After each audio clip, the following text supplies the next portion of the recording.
নমস্কার বন্ধুরা। আজ আমি চলে এসেছি তোমাদেরকে আরেকটা কবিতা শোনাবো বলে। কবিতাটা খুব ছোট।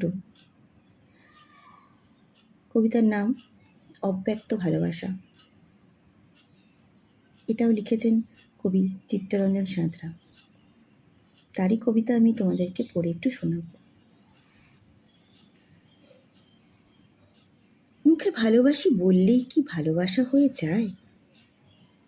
মুখে ভালোবাসি বললেই কি হৃদয়কে ছুঁয়ে ফেলা যায়? মুখে ভালোবাসি বললেই কি মানুষটাকে কাছে পাওয়া যায়?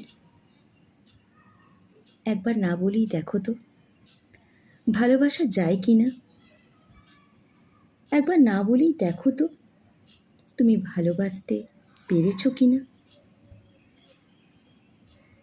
হৃদয়কে বোঝাবার দরকার হয় না, হৃদয় তৈরি করে নেয় ভালোবাসা। শুধু অদৃশ্য বাতাসের তরঙ্গে ছুঁয়ে ফেলে আর আরেকজনের হৃদয়। ভালোবাসা একটা শব্দ, অদৃশ্য হৃদয়ের বন্ধন। ভালোবাসা একটা শব্দ, চেতনার অনুভূতির জাগরণ। ভালোবাসা একটা শব্দ, যা ব্যাখ্যাহীন প্রতিলিপি। তোমার ভালোবাসার সাক্ষী তোমার মুখমণ্ডল। চোখে মুখে এক দৃশ্যমান প্রতিফলন, যা ভালোবাসাকে বুঝিয়ে দেয়। তাই ভালোবাসি ভালোবাসি শব্দগুলো বড়ই বেমানান, বড়ই হেঁয়ালিপনা।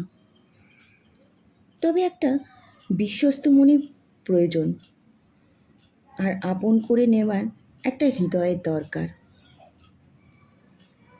এই কবিতাটি কেমন হয়েছে একটু তোমরা জানিও বন্ধুরা। নমস্কার।